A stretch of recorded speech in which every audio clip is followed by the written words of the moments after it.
ইরফান, বেলা বাড়ার সঙ্গে সঙ্গে পর্যটকদের উপস্থিতি নিশ্চয়ই বেড়েছে। আর আরেকটা বিষয় জানতে চাচ্ছি, এবার তো 10 দিনের বেশ লম্বা একটা ছুটি, পর্যটকরা কি বলছেন, ছুটিটা কেমন ভাবে কাটাবেন তারা?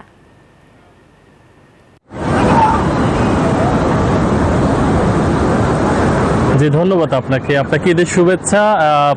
কক্সবাজারে 10 দিনের যে টানা ছুটি, এটিকে কেন্দ্র করে গতকালকে ঈদের প্রথম দিন কিছুটা কম থাকলেও আজকে ঈদের দ্বিতীয় দিন সূর্যের আলো উঁকি দেওয়ার সাথে সাথে একেবারে পর্যটকে মুখর হয়েছে। আমি এই মুহূর্তে আছি কক্সবাজার সৈকতের লাবণী সৈকতে। এখানে আসলে আমরা সকাল থেকে আসলে দেখছিলাম যে যথেষ্ট পরিমাণে পর্যটকে মুখর হয়েছে। আসলে জ্যৈষ্ঠের যে খরা রোদ সেটি চলছে।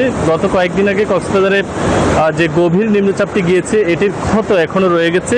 তবে বৃষ্টির দেখা নেই, সকাল থেকে মূলত প্রখর রোদের দেখা মিলছে এবং এই প্রখর রোদে সৈকতের যে নীল জলরাশি সেখানে আসলে গা ভিজিয়ে উচ্ছ্বসিত হচ্ছেন পর্যটকরা। সেই দৃশ্যটি নিশ্চয়ই দেখার চেষ্টা করছে। এবং কক্সবাজারে কেমন পর্যটক এসছে এ বিষয়ে জানতে আমরা কথা বলেছিলাম কক্সবাজারের হোটেল যে ব্যবসায়ীরা রয়েছেন তার সাথে।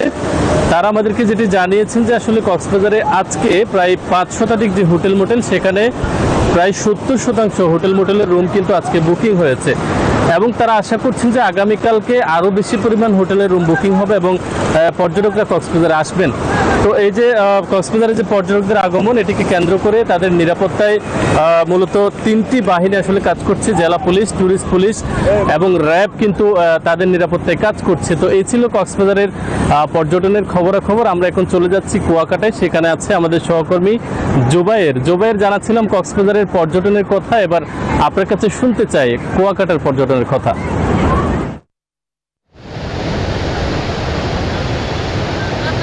ধন্যবাদ ইরফান। কক্সবাজারে আপনি যেমনটি জানিয়েছিলেন পর্যটকের সমাগম বেড়েছে, তবে কুয়াকাটা সমুদ্র সৈকতে এখনও পর্যটক সমাগম তুলনামূলক কম রয়েছে। তবে গতকালের চেয়ে আজকে বেলা বাড়ার সাথে সাথে পর্যটক সমাগম একটু বাড়তে শুরু করেছে। তবে এই সৈকতের পর্যটকরা এই মুহূর্তে ছড়িয়ে ছিটিয়ে রয়েছে, যেহেতু আজ প্রখর রোদ রয়েছে, রোদের তাপ অনেকটাই বেশি রয়েছে, যার কারণে সৈকতে পর্যটক সমাগম অনেকটাই কম রয়েছে। তবে ব্যবসায়ীরা জানিয়েছেন যে এর মধ্যে 80 থেকে 90% হোটেল মোটেল আগামীকালকের থেকে বুকিং রয়েছে। তবে আজকে বুকিং সংখ্যা একটু কম রয়েছে তুলনামূলক।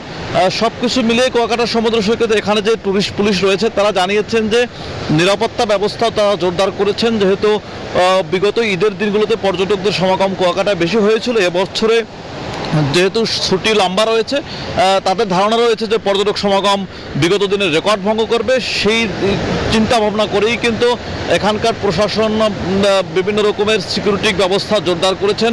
এখানকার যে পয়েন্টগুলো রয়েছে, লাল কাঁকড়ার চর এবং সুন্দরবনের যে পূর্ব সাইডের যে জায়গাটা, এখান থেকে পর্যটন সংশ্লিষ্ট ব্যবসায়ীরা বোট নিয়ে এখানে পর্যটকদের নিয়ে যায় এবং সোনারচর, হেয়ার দ্বীপ সহ প্রত্যেকটি পর্যটন যে দ্বীপগুলো রয়েছে ছোট ছোট, প্রত্যেকটা দ্বীপই কিন্তু কুয়াকাটা সমুদ্র সৈকত থেকে পর্যটকরা যায়।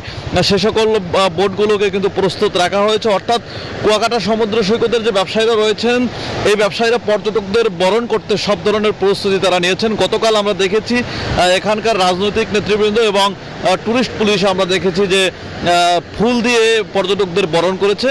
এভাবে কিন্তু কর্মসূচি, বিভিন্ন রকমের কর্মসূচি হাতে নিয়েছে হোটেল মোটেল কর্তৃপক্ষ। বিভিন্ন আয়োজনও কিন্তু বিশেষ আয়োজন রেখেছে এবং নিরাপত্তা ব্যবস্থার জন্য কিন্তু বিশেষ ব্যবস্থাপনা রেখেছে ট্যুরিস্ট পুলিশ, জেলা পুলিশ এবং জেলা প্রশাসনের কর্মকর্তা। উপজেলা নির্বাহী কর্মকর্তা জানিয়েছেন তিনি এখানে যে কয়েকদিন ছুটি থাকবে, ছুটির দিনগুলো তিনি এখানে মনিটরিং করবেন।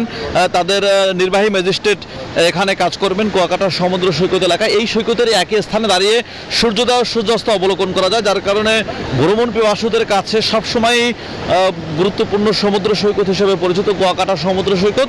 এবং এই সৈকতে এই মুহূর্তে কিন্তু পর্যটক সমাগম কম থাকলেও বেলা বাড়ার সাথে সাথে পর্যটক সমাগম আরও বাড়বে। এতটুকু ছিল আমার কাছে কুয়াকাটা থেকে এই মুহূর্তের সবশেষ। বান্ডেল থাকলে প্রতি সেনমানিতে টাকা বাঁচবে। বিকাশ সেনমানি বান্ডেল কিনে জিতুন প্রতি লেনদেনে।